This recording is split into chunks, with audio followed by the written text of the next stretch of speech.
A box of impossible wood breathed its way open between two ruined stones, and a stranger stepped out into a sky that already seemed to know defeat. The air tasted of ash and old iron. It clung to his sleeves and smeared his boots with the grey of a land that had long been bruised. He walked as if he had come from somewhere that refused such sorrow, and yet his step made no music in that desolation. Where his feet fell, the dust held its breath. Where his eyes went, no beast or weary man dared to look away. In the face of a small hobbit, pale and hollow and carrying a load that bent him as a backbent tree, the stranger's hands tightened until the knuckles whitened. He could not bear that face. It was too human, too simple, too wrong for such travail. It opened something in him that was older than pity and sharper than fear. He decided, in the span of a single compelled breath, to alter the strand that tied the ring to its master. He believed, with a certainty that was both foolish and tender, that he might spare one small soul without waking the world's wrath. The twilight lay like a wound across the land. Mountains, ragged as teeth, kept their counsels in shadow. Far off, the dark plains of a realm of malice breathed smoke. The very horizon seemed to smolder. Crows rode the wind and called their rough, intermittent songs. Bones of trees stood like the ribs of long-dead ships. Between the hollows of those trees, little fires still burned, stubborn hearth fires of men driven out, or torches left by those who had no home to return to. The smell of char and iron and boiled tar hung on everything. Even the rivers spoke in a roomy voice, moving slow and bitter with the ash. This was not merely war's aftermath. It was a land made heavy by a will that had bent the world itself toward its desire. Out here, time was frayed, and frayed time made for strange entrances. The stranger's coat was not of any land that had long been mapped by law. It bore no heraldry, no stick of office. It had pockets that held too many small things, threads, watches of odd make, and a scrap of paper that had never been written on. When he moved a hand over a ruined gate, the lintel hummed as if remembering the door it once had been. When he laid his palm close to the hobbit's cheek, the air around his fingers shivered like a note struck on silver. He did not speak first. Instead, he studied the face bent under the weight, as one might study a map that had been folded and refolded until the lines blurred. He did not ask the hobbit's name to know him. He knew the shape of a burden all too easily. He knew, too, how the small face trembled at each whisper from the pocket where the metal ring hid, how the eyes would sometimes see something only they could perceive, and then look away as if they had glimpsed a knife. The hobbit's name was whispered in the air before the stranger said it aloud. Frodo. The sound of it made the stranger's chest tighten, as if a bell had rung within him. Close by, another presence held fast as a tether, to the hobbit, to hope, to stubbornness, Sam. The two names were simple things among ruins, but they carried every weight a world might ask. Frodo's breath came thin and small. His hands were stained and shaking. The ring lay like a hot coin against his skin, and it sent up a tiny viper's music that only certain ears could hear. The stranger listened and heard not just the signal, but the pattern that connected it, an invisible filament, taut and trembling, leading eastward into a shape of terrible attention. The filament hummed with the insistence of a master calling on a thing he owned. It hummed with the authority of unmade doom. The stranger's fingers itched to lay hold of that thread and unmake it. He had a way with threads, not as a clothworker might have, but as one who reads the woods age by the rings when he cuts a branch, or as one who tells a man how many summers his life might yet carry by the stiffness of his gait.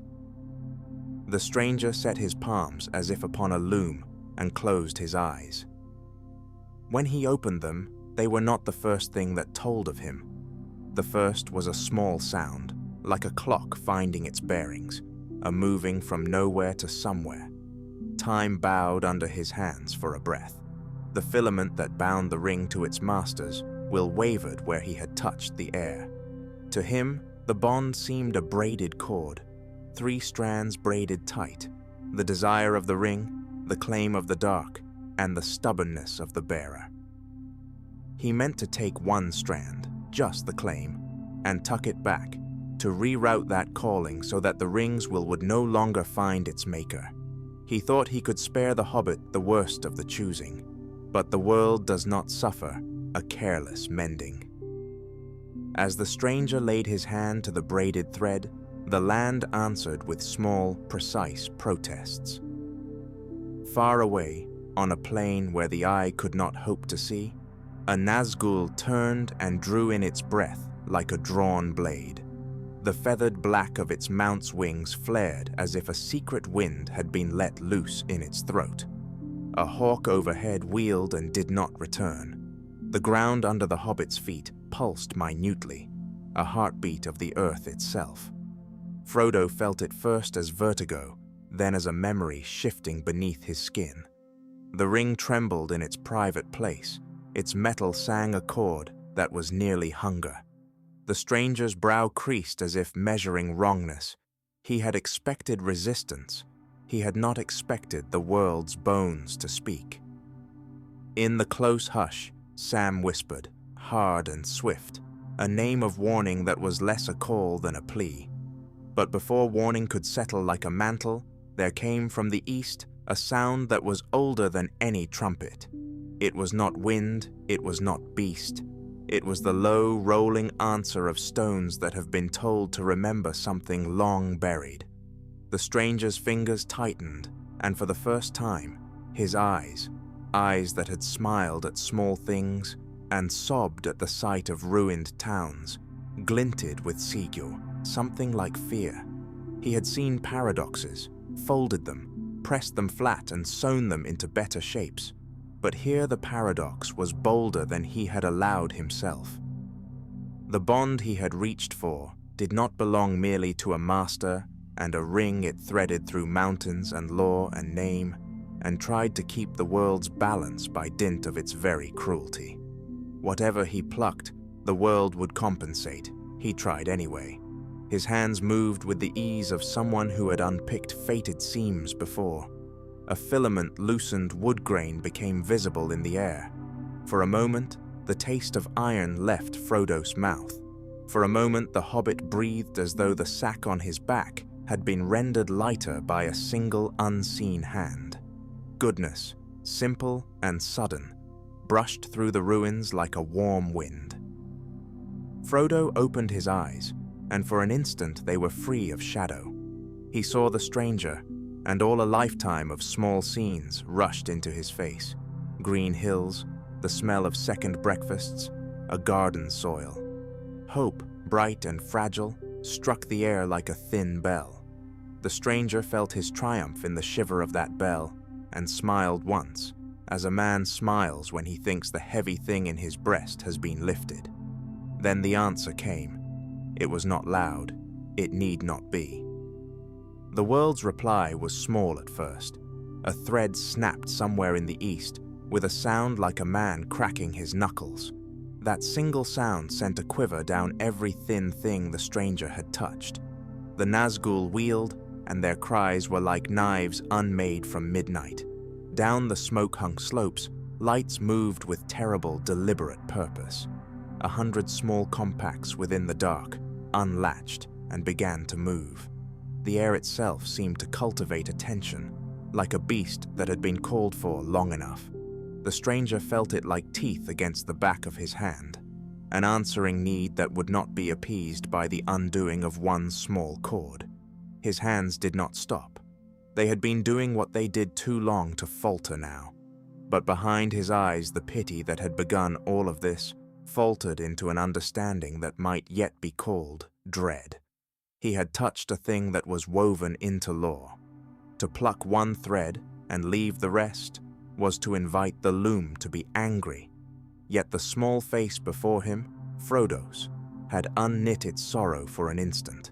and the stranger could not turn back. He could not unsee the light that had passed over that face, brief as rain. So he tightened his hold, and with a movement that felt like unhooking a lock, he set himself to reweave the cord in another pattern. He would make the ring call no longer to the far eye. He would bend the will away, fold the craving inward, let the small hobbit carry a lesser pain, or none at all. Somewhere beyond the ash and the broken trees, something answered with counting drums. The drums were slow and patient and seemed to measure the new shape the stranger dared to make. A voice, hoarse as stone, breathed a single word in a length of language that remembered kings. It was not a voice that spoke merely to those near it, was a voice that reached and tasted and declared. The stranger heard it and understood that his choice had set a larger scale to moving, and that what he had meant as a mercy might yet make the world shift in ways no one could predict. He did not step back. He could not. The hobbit's face remained in his mind, luminous and very small. His hands tightened, and with a patient cruelty, he began to stitch the strand anew, as one might attempt to graft a living root into a reluctant soil.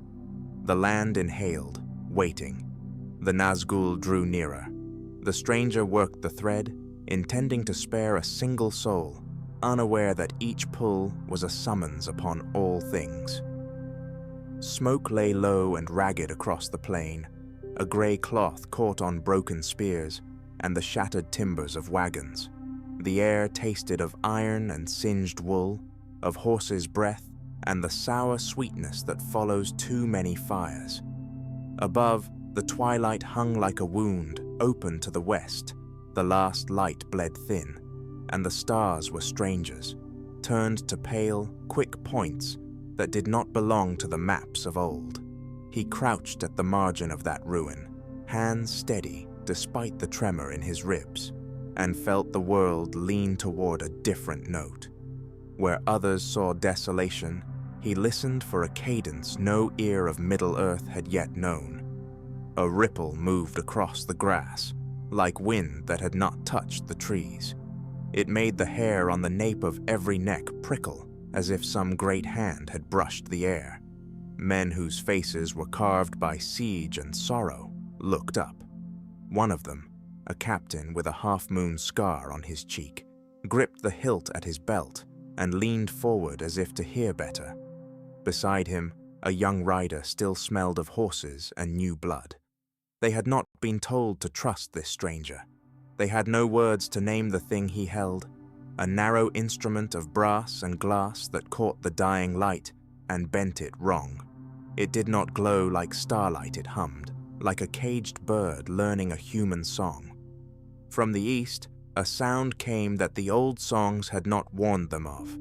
Not the cry of horn, nor the rattle of chain, but a thin, keening note that threaded into their minds and pulled. It was the sound of time being, for an instant, unstitched, a whisper of younger days, of small things undone and remade. The earth beneath their boots answered with a shiver. Stones that had known footfall 1,000 years seemed to hesitate. Somewhere beyond the ruined hedge, something living stopped and listened. An animal, a man, a thing that remembered summers before war and winters before the smoke. Even the candles on their wrist, flickering in the doctor's palm, leaned toward that keening and brightened as if to see what would answer. He did not falter. His fingers traced on the brass, and the sound deepened into a melody that had never been played in this world. It was not song, but intention, a string of notes that arranged themselves like arrows pointing where destiny might bend. Those who had lived by swords and counsel felt the old outlines of fate tremble. One of the veterans made the sign of protection beneath his cloak, not from gods, but from the old confidence that long lines could be read. The doctor's face carried no small serenity. He was not, in that instant, merely a stranger, with strange tools. He was a force that insisted the line be different, that the wound in the map be closed by other hands. From the black mounds of the eastern ridge came a shadow that had the edge of a thing older than fear. A rider, or perhaps a cloud of riding, swept toward them with a sound like a whole page of winter turned at once. Its banner was the absence of light. The helm it wore had eyes that had for a time been blind. The horses it rode were skeletal in the plain sense of hunger and absence, but they moved with a swiftness that belied flesh. Men shouted, and weapons rang against shields. The keening swelled and braided with a new noise, steel on steel, a cry of alarm sliced by the hollow horn that no mouth should blow. The captain's hand tightened upon his sword. He had seen much this he had not seen. Where the shadow drew close, the doctor set his instrument on the sod and pressed his palm upon it. The glass flashed with scenes that should not be seen. A child opening a door in winter, a king falling but then rising again, a small leaf that refuses to brown. For a moment the plain did not yet know whether it would obey the old story or the new. The pale thing that came first, cold as the coffin and patient as starless nights, stalled as if uncertain which script it was to follow. That pause was thin, a breath between two blows, and the doctor breathed into it a pulse like a drum. There was no magic here as the wise had taught, no litany of runes. The change was mechanical in its poetry. Light folded like paper where the brass touched the ground, and a lattice of thin threads, threads not woven of cloth, but of probability, unfurled and hummed. The riders reared and shrieked as if invisible hands had plucked at the reins of their fates. One of them crumpled backward from his saddle, not slain, but unmade for a heartbeat, a child again, crying at the knees of a woman who had died long before. Then the world slammed that moment shut, and the rider was a rider once more, his mouth open in pain and rage. The young soldier beside the captain staggered, eyes wide. "By what art?" he began, and stopped, for the sound he had meant to name had no exact word in their tongues. Names in war often shape a man's courage. Their absence makes the heart fall like a stone into a dark pool. The captain looked to the doctor, who met his gaze without apology. In that look was no triumph, only the sharp clarity of one who had dealt with storms inside clocks and found them wanting. As the first of the shadow host closed, another presence answered the doctor's signal. It came not with thunder, but with a slow, grown-up sigh, as of a thing that had slept wrongly for many winters, and now stretched limbs stiff with old ache. Trees on the plain near the brook tugged at their roots, and rose into motion so slight that men might have thought it imagination.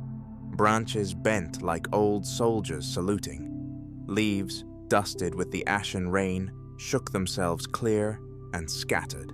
Where they moved, the air grew less thick with the taste of rust and blood. The captain lifted his face, and something like hope, bitter and small, arded in his mouth. None among them understood the measure of that answer. It was not the giant stride of armies, nor the bright strike of a wizard.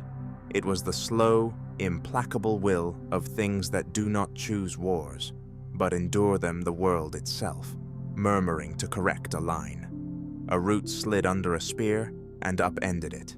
A thicket, long a tangle of barbs, opened like a hand.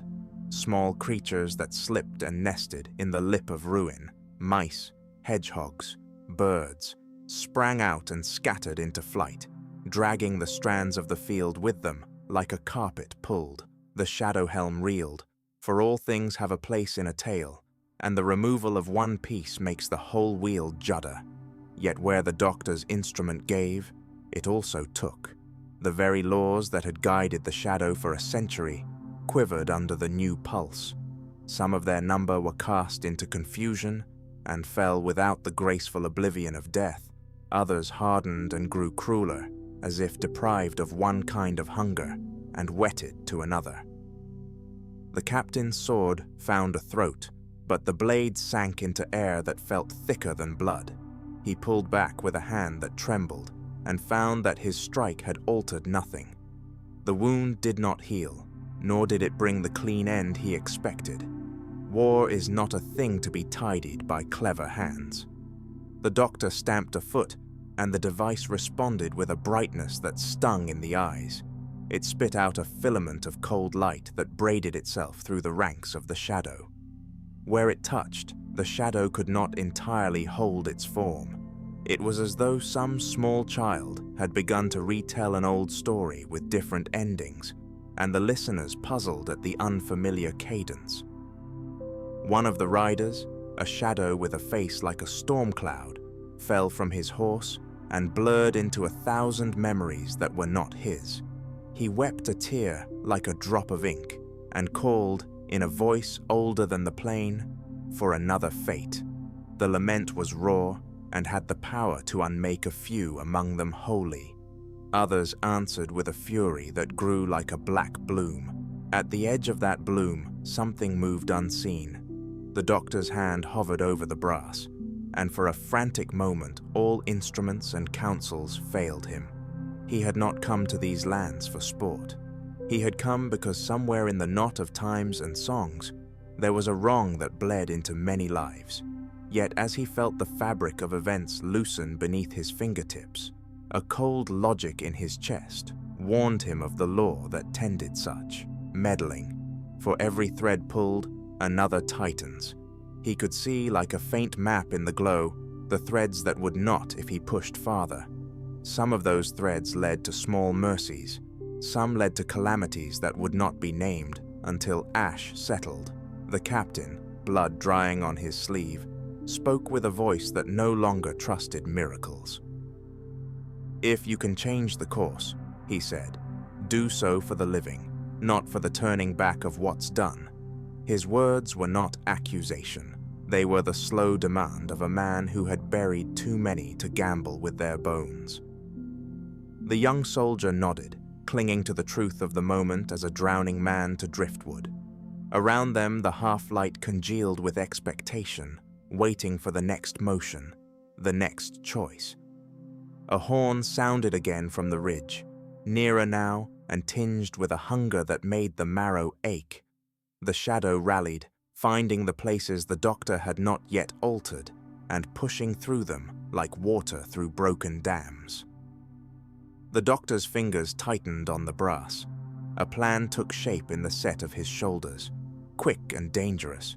He could try to widen the change, to make a loop in time big enough that whole lines might be rewritten. He could snip the thread here and restore the captain's kin, who were lost to the siege. He could unbind the shadow for good and risk, in the weave's unraveling, the birth of something worse. He did not speak his decision aloud. He had learned that certain acts were not soothed by argument. Instead, he set the instrument to a new rhythm, one that beat like two hearts rather than one, and looked up at the men who would follow whatever came. The plain held its breath. The shadow prepared to break again. The doctor pressed down, and the music his hand drew out was not merely for what had been, but for what might yet be made. The sky over the ruined field wore a thin bruise of light where the sun had failed to break. Smoke slipped eastward like a torn banner. Men clustered among splintered trees, their breaths seen as short, white puffs that curled and vanished. Armor lay scattered like dead leaves. A horn blew far beyond the ridge, long, despairing, and beneath it something else answered, a keening that was not wind or horn, but the voice of a thing wound from metal and time. It laughed and rang at once, and the laughter made the air look strange, as if the dusk had been painted in thinner strokes. A small, battered blue thing sat on the slope, incongruous as a bright bird fallen into a mud pit. It emitted a soft, relentless humming, a sound like a clock made of glass.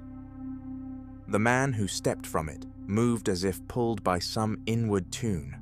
He touched the earth with the hem of his coat and looked about him with quick, absurdly earnest eyes. He did not shout for sword or standard.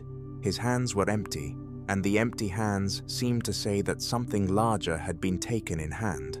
Where his foot struck, grass brightened, and a soldier who had been on his knees glanced up. The man's face was keyed in surprise. His wounds did not ache, but the memory of them flickered like a half-broken lamp. A spearhead nearby had frozen in the air, mid-arc, silver bright, then softened into a sapling green that curled like a living thing. Men watched this and could not at once decide whether to rejoice or to fear. The change was not simply healing. It felt like unmaking, the sort of thing which would rearrange debts between one fate and another. The grey wizard stood upon the crest and watched, his staff planted deep in the blackened earth. He said nothing at first, only felt the pattern of the world alter beneath his feet. In the old songs, such alterations were preceded by the beating of wings or the whisper of old scripts. What beat now was the clock thrum of the blue thing. The wizard's face tightened. He had come to the field for one ending. Now another form of ending unrolled like a map he had not given consent to read. From the further slope came a shape on hooves, a captain who had been away and returned to the ruin of his company. He saw comrades rise from a shallow trench and stagger as if from a deep sleep. One reached for a fallen banner and found instead a sapling wrapped in thread of bronze. When the captain drew near, the man who had risen could not remember the captain's name. Memory had been sifted by this humming. Some things were returned, some things taken, as though a careful but eccentric hand were sorting the past into neat piles. The doctor, for by now that name had been used by those who had met him, moved among the living like a curious wind. He spoke in clipped, bright sentences, a contrast to the long cadences of the place. He did not offer amends or apologies, he offered calculations and possibilities. Around him, time rearranged itself in small, exquisite betrayals. An arrow that had flown true, bent and drifted off in a lazy arc. A campfire guttered and then flared anew with a blue flame smelling faintly of copper and old rain. Birds rose, but their flight left threads of silver light that clung to the air and to the brows of men like lint. There were those who took this newness as blessing. A child who had been orphaned by the morning walked stiff-legged out from under a dead cart and found a woman who called him by name, as if she had never left. His joy was a sharp thing in the hush. It was also a dangerous promise.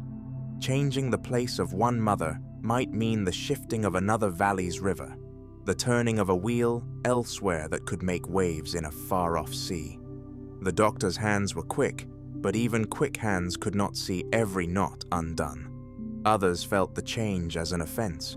The captain, whose brother was restored, threw himself upon his chest with a raw, animal joy, and then looked up with a suspicion that turned to accusation. "Who weighs the dead to give back one?" he cried. He saw in the doctor a bright, foolish interloper. He saw not the pattern, but the hole left where certainty had been. Around him, the men's murmur hardened. Old rules of war, of right and wrong, and the slow payment of grief were being trampled by this impossible mirth. On the ridge, the dark riders gathered like a stain on water, turning slowly to the new sound. Their horses stumbled as if the very notion of a horse had been made slippery beneath their hooves. The leader, a thing with a voice that never quite made it to words, felt the humming like a cold hand at his back. He drew his breath and sent it out, a sound that threw a shadow through the field.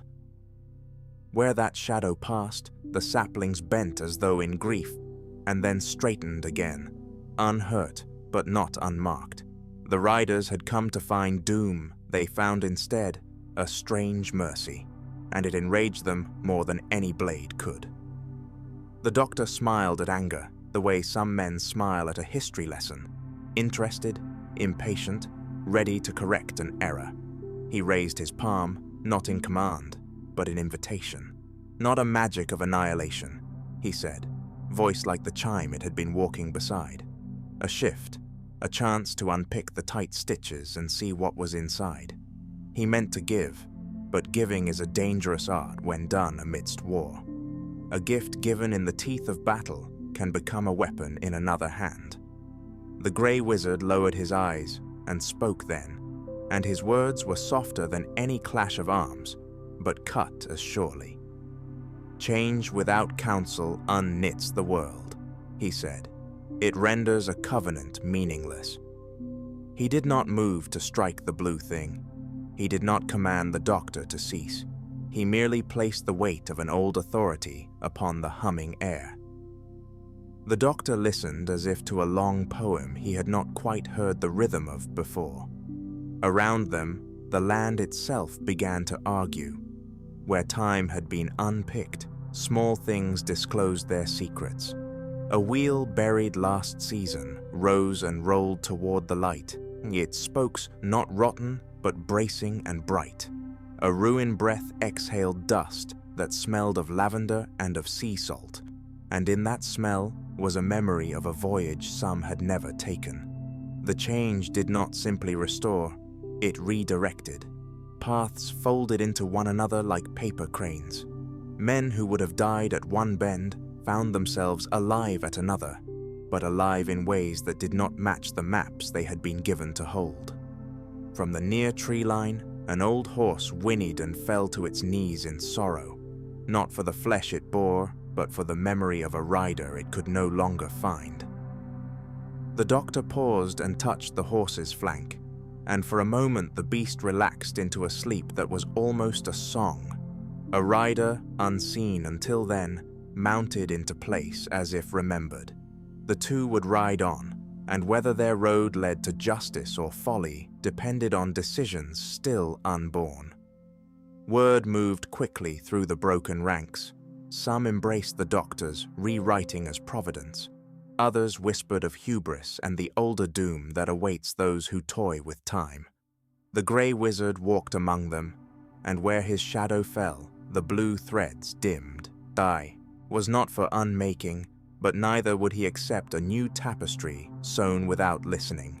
He had been to the edge of endings before his hands were patient in a way the doctors were not. They stood then like two kinds of cunning, one light and fast, one slow and fathoming, and the field between them thrummed with uneasy expectation.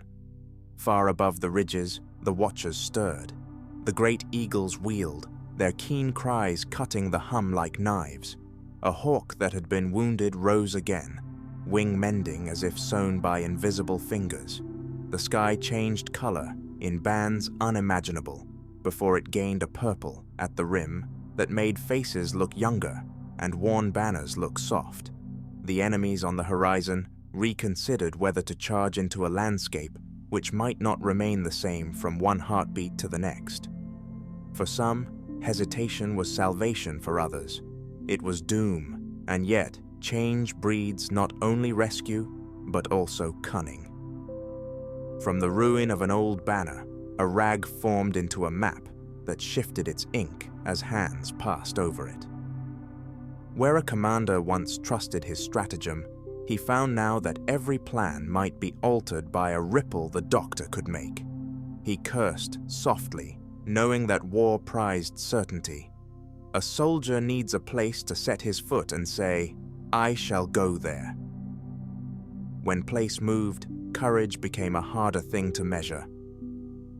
The doctor moved back toward his blue thing, looking at each face as if measuring the cost in small, private ways.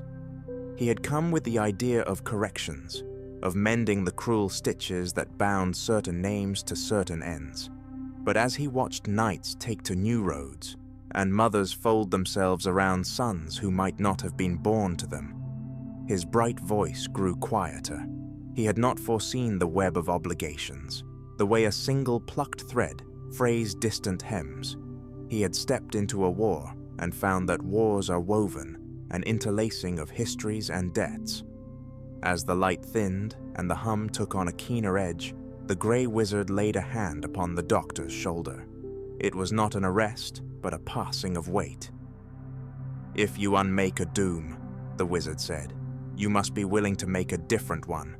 Choose then with counsel, lest you bind what you save to a worse fate." The doctor's eyes shone like the glass of his blue thing. He listened. For a moment the field seemed to hold its breath. Then, from the very heart of the ruined plain, a new sound rose. Not horn nor bell, but the small, insistent patter of many feet. Men and women from villages not yet fully burned, clustered at the tree line, drawn by the promise of altered endings and the hope that want could be unwoven. Their faces were gaunt with wear, their eyes shone with that terrible mixture of hope and fear that sets new hands upon old plows. They had little time and less patience. If destiny could be rewritten, they wished it done swiftly and in their favor. The doctor turned to them. The blue hum swelled for an instant, as if mirroring the swell of those crowded hopes. "Tell me what you would change," he said, and his voice carried like a bell through the broken ranks. Men stepped forward, words tumbling. One spoke of a son, another of a harvest, another of a name that should not be cursed. The requests came like bees, urgent and stinging. The doctor's face flickered with wonder and the strain of choices. Behind his bright eyes, the grey wizard watched the setting sun and weighed the coming night. He knew that to meddle was to promise more than relief. He knew that every mercy exacts a counterprice. He did not order the doctor away. He did not push him forward. He only held the space between caution and invention. And that was enough for the moment. As the twilight thickened and the blue thing hummed its patient, impossible song, a single figure detached itself from the shadow of the ridge and walked toward the pair. The figure's cloak was embroidered with a sigil older than the wars of men, and upon his brow sat an intent like frost. He did not hurry. Where he stepped, shadows listened. He had not been seen by many, yet those who glimpsed him felt an old story curl open like a hidden bloom. He stopped a pace from the doctor and inclined his head. No words were needed to announce that a different will had come to bear upon this strange hour. The doctor looked up at him, lips parting with a grin that might have been relief or challenge. The hum around them sank into a note full of promise and warning. The field held, poised between the shivering ease of what might be unmade and the heavy responsibility of what might be remade. Decisions waited like sharpened tools, and men and women watched as one blue thing struggled to rewrite the edges of a world already frayed. It was not yet a battle of blades, but the first stroke had been made. Choices would have to be chosen, plans would be set or shattered. The night gathered, and in that gathering, a single thought moved forward like a traveler with a lamp. Something decisive was about to be attempted, and the cost had only begun to be tallied. The twilight hangs like a wound over the plain. Smoke strings itself into the low clouds, and the dying light of two suns, or one sun and a strange borrowed beacon, makes the broken banners look like black moths. Men and Rohirrim move through the ruin with the slow coordination of the weary boots sink into churned earth, and blood darkens the soil where it falls. The air tastes of iron and rain yet to come. Overhead, the sky stutters as if someone fumbles with a great loom. A single star blinks out, then returns in a different hue, and a wind blows in that smells not of any season in the Northlands. A shiver runs through ranks like a secret. The doctor stands at the edge of the shattered trench, cloak whipped by a wind that belongs to neither east nor west. Where his hand once held no weapon, now a device of glass and brass rests like a carved thought. It hums without visible motion, and the hum seems to pull on the ribs of the Ijai world. The ring-bearer, cloak sodden and shoulders bowed from a load no man should bear, looks toward the sound as if toward an old friend whose name he cannot quite recall. The king, known by men and strangers as the one who would be, narrows his gaze and sets his hand upon the pommel of a sword that remembers colder nights and kinder dawns. From the doctor, the light spills, not white, but the color of new leaves in a lamp, and in it are faces of time, memories not yet lived, choices unmade, the small and terrible arithmetic of fate. The air around him quivers. Banners cease their ragged fluttering. All who listen hear, beneath the hum, the soft click of hinges, opening in a house, long sealed. Something has arrived that does not belong to the map of Middle-earth. Out of that shifting radiance step forms that are not holy men nor holy shadow. They carry no arms as men expect, but they bear signatures, etched thoughts and histories, displayed like sigils upon their brows. They speak without moving their lips. The sound presses into a man's ears like rain into the soil. Their names are not spoken aloud here, yet the doctor calls one by a word, older than Elvish, and that word undoes a knot. The strangers move with the deliberation of those who catalogue endings. The Rohirrim stiffen. The king tightens his hand on the sword.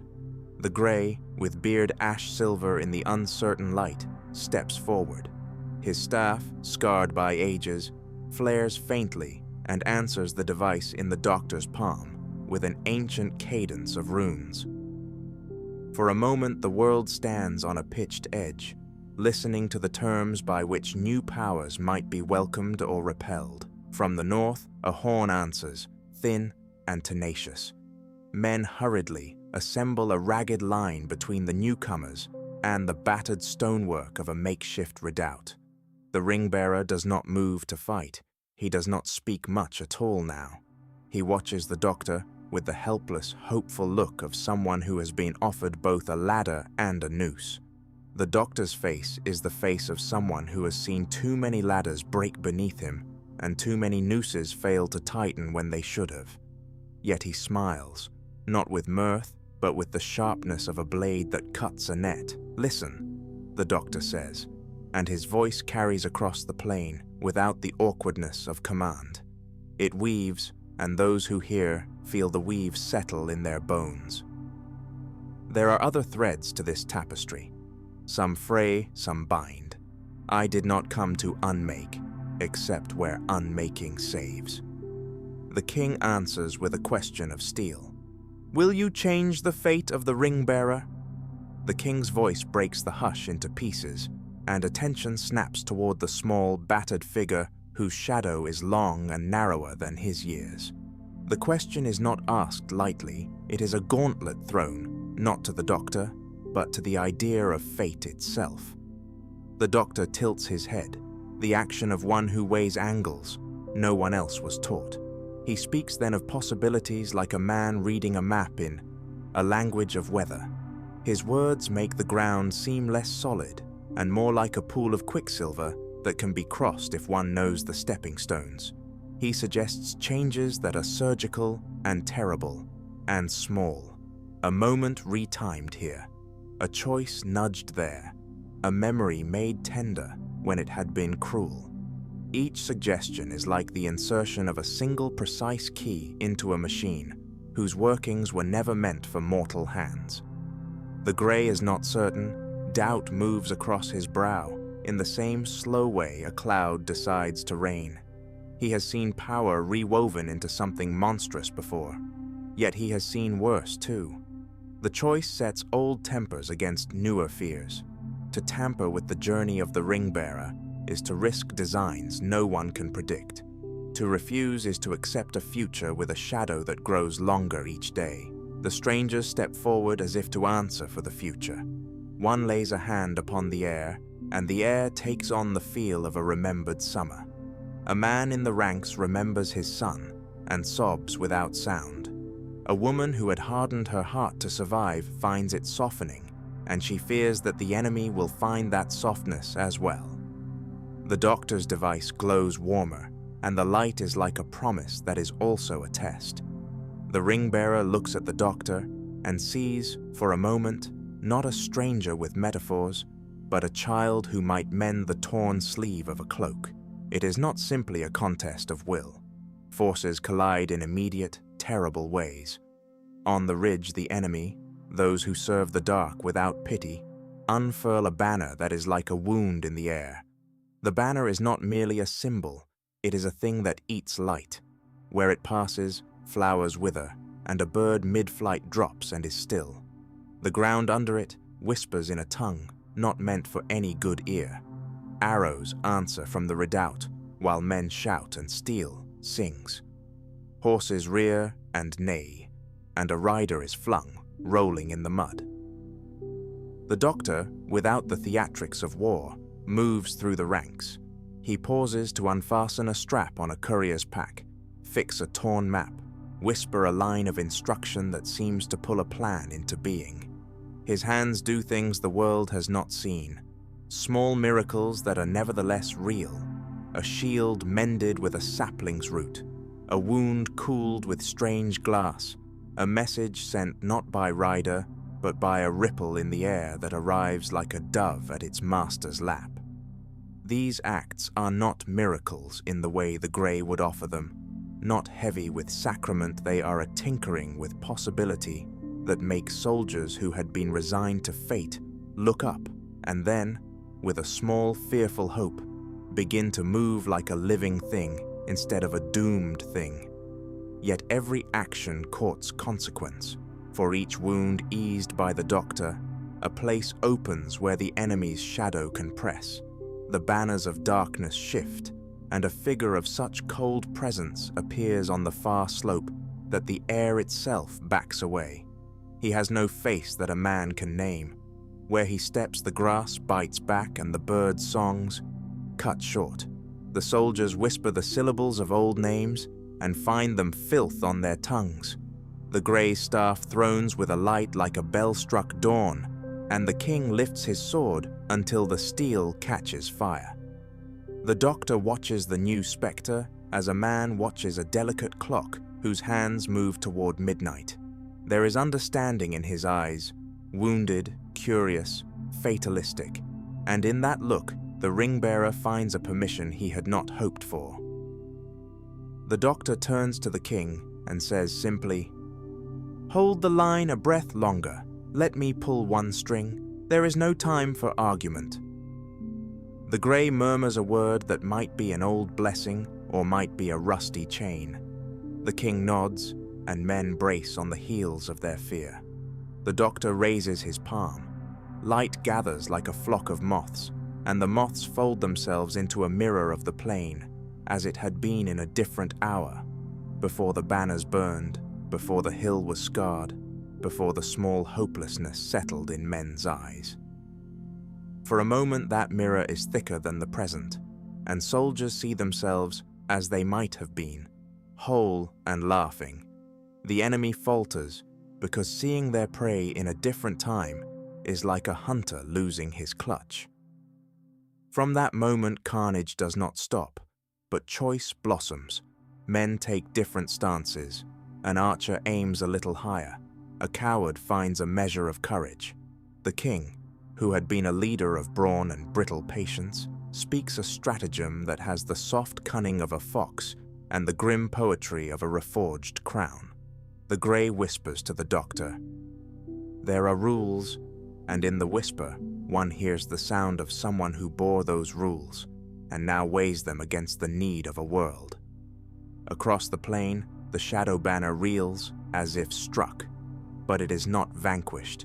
It pulls back only to coil and strike with a new ferocity, as if the act of rewriting has angered an old design that guards its patterns from meddling. The enemy answers with something that tastes of despair, a fog that moves like hands, clinging to faces, whispering shame and memory until some who hear it fall to their knees and cannot rise. Among them is a man who had loved and lost, and the mist sings him the names of those he failed. He kneels with the weight of regret and does not move. The doctor steps toward him, and for the first time the ring of brass and glass trembles in his grasp. He puts the device against the man's breast, and the man breathes not of air, but of a borrowed moment where he forgave himself. Forgiveness is not victory, yet it is a tool like any other. The man rises and finds the courage to lift his spear. The fog recedes as if offended, but the enemy adapts. From where it had been content to prey on the past, it reaches now for the future. It shapes itself like a shadow of a man who might be king. It throws before it a vision of a world ruled by darkness so absolute that all names are erased. Children gasp, and a boy in the back of the line drops his wooden sword, eyes wide with the horror of a life without tales. The doctor squares his shoulders as if facing a wind that will test him to the bone. He has worked time like a smith works iron, heating and beating and bending. But time resists. It remembers its own purposes. The device in his hand pulses, and with each pulse, a minute is borrowed from a day yet to be lived. The cost is not trivial. Faces in the ranks flush and then pale. A woman who had laughed loses for a second the memory of how to make that sound. The doctor's jaw tightens. He knows the price of reprieve. He learns it again, then chooses to pay. As he prepares to pull another thread, another figure steps from the lines of shadow, a face both terrible and familiar, the echo of a shape that once guided a people into darkness. The gray's light flares against this reappearance like a torch against a tide. Men ready for retreat, but the king plants his feet and says, "To no one but to the plain itself, we hold here." The doctor looks at the king and then at the ring-bearer. Between them lies not only battle, but the architecture of what may yet be. He breathes out as if to steady a sail, then leans forward to make a choice that will shift the current of their struggle. The sound of his device is a heartbeat now, measured and inevitable, and in that beating he hears an answer not yet formed. The wind shifts, the light changes. Someone in the ranks whispers, "Now." The doctor closes his fingers around the device, and whatever the world has been ready to accept tilts toward what it has not yet seen. Smoke lay like a second dusk over the broken plain.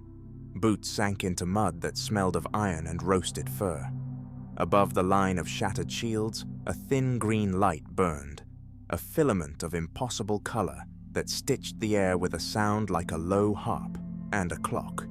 The doctor moved within that light as though through a brook, feet finding the stones of a road that had not been there a heartbeat before.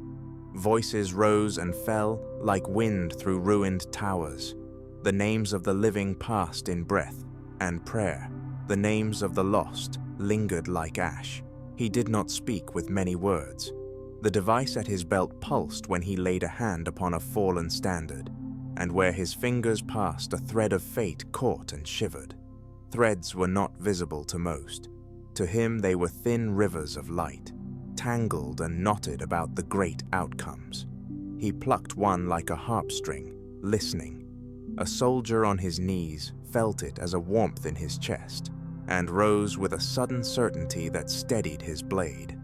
A banner that had sagged for an age unfurled as if wind had blown through it. The change smelled of ozone and rain. It felt, to those who watched, like mercy and like meddling at once. From the west there came the keen of wings. The Nazgul circled, black against the bruised sky, their breath a cold that made metal cry. Men tightened at the reins. One of them, hairlit and named in silent, weary reverence, called out, voice cracked, but steady. "Hold," he said.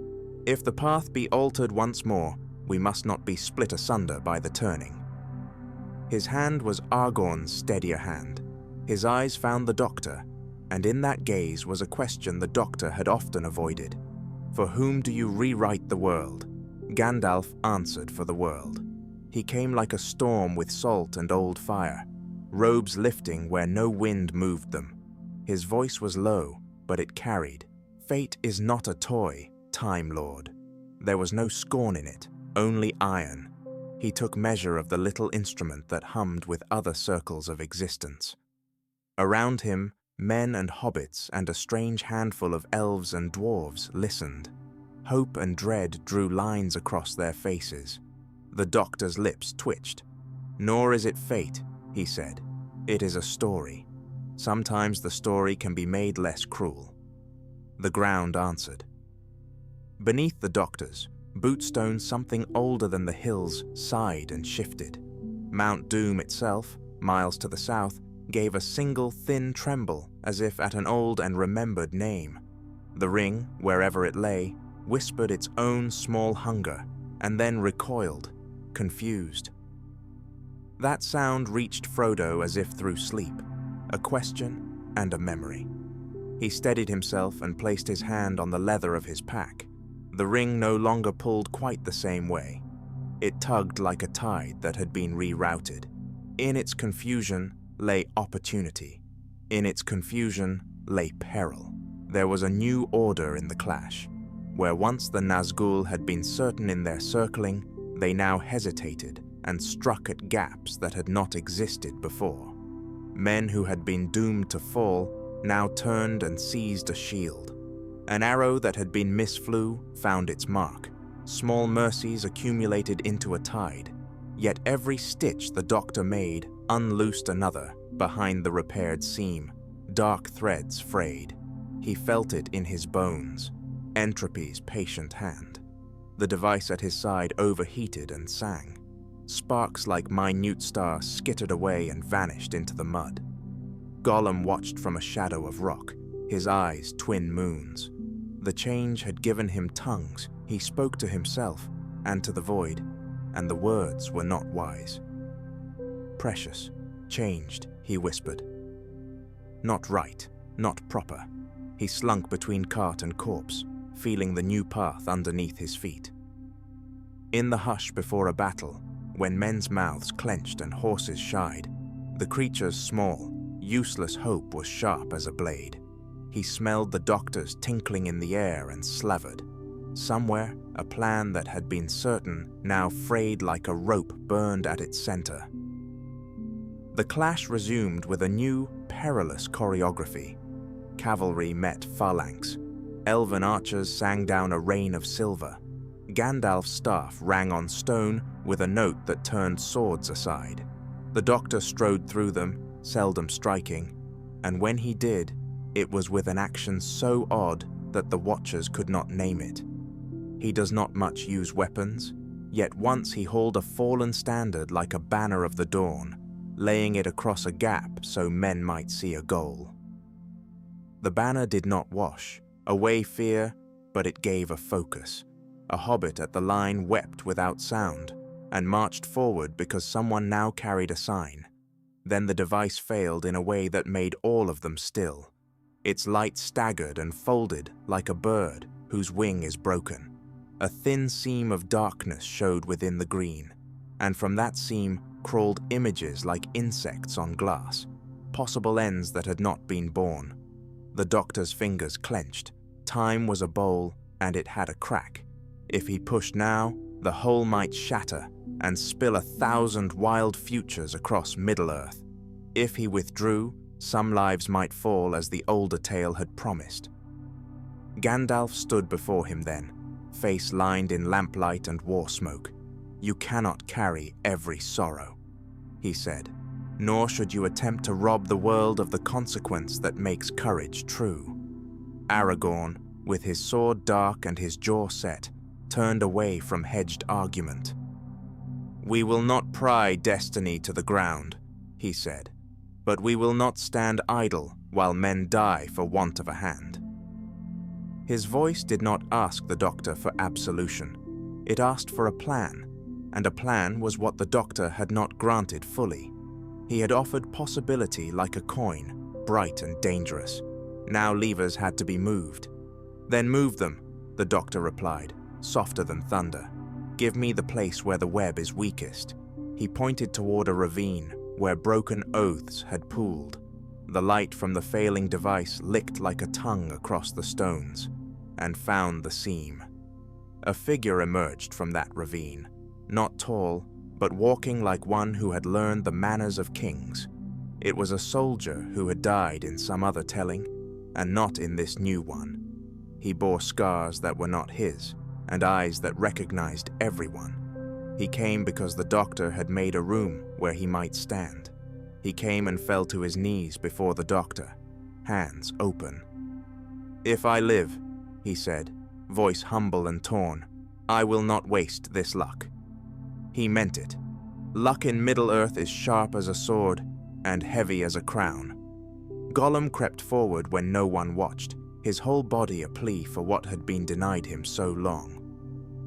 The ring sang to his ear with an altered note that promised less all and yet a sliver more. He slunk between boots and bone toward the apron of the ridge where Frodo sat, where the thread of fate shimmered like a thin river. Frodo heard breath. He saw two shapes in the dim, the pale sliver of the creature and the faint green quiver of the doctor's dying device. His palms were sweat and leather. He thought of Sam's hand, of the words that had hauled him through deserts and misery. He thought of the scent of the Shire and the sound of a song that sits under stars.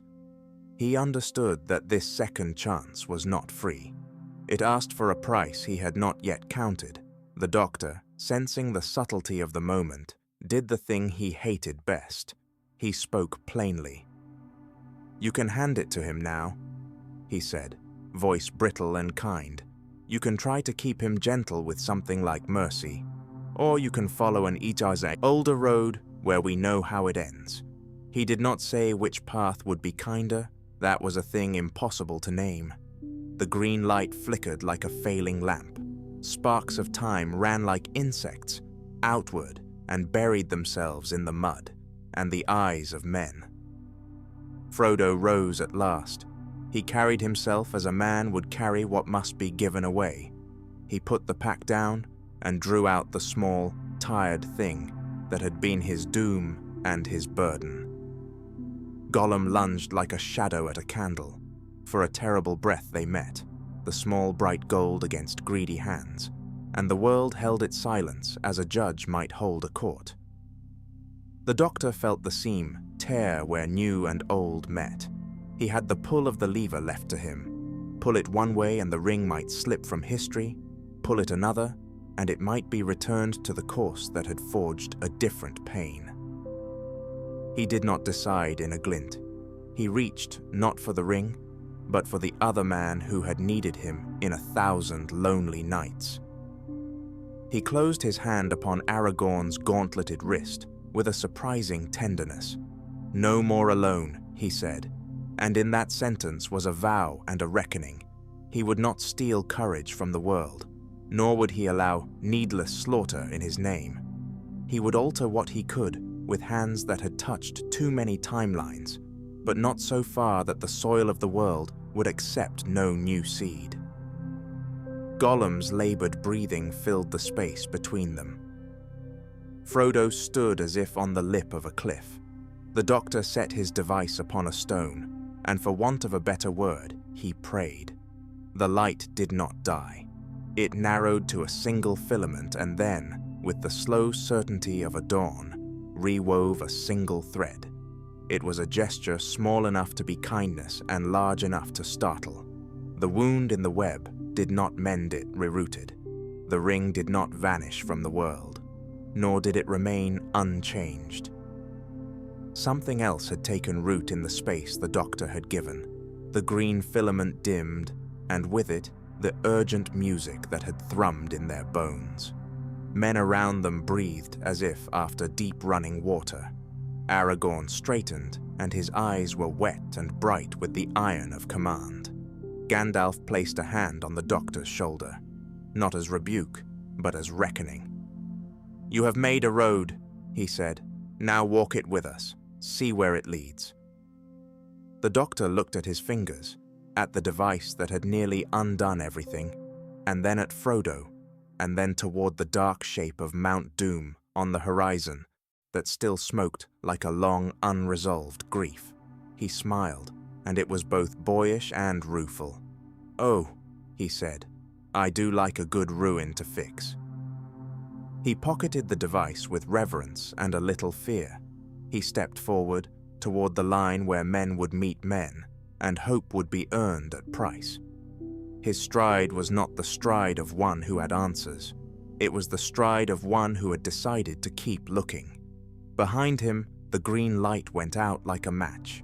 Before him was a road that neither fate nor tinkering could fully name. He walked for a while in silence, and the others followed, for no one could do this alone. The war still waited, and the doctor had chosen his place in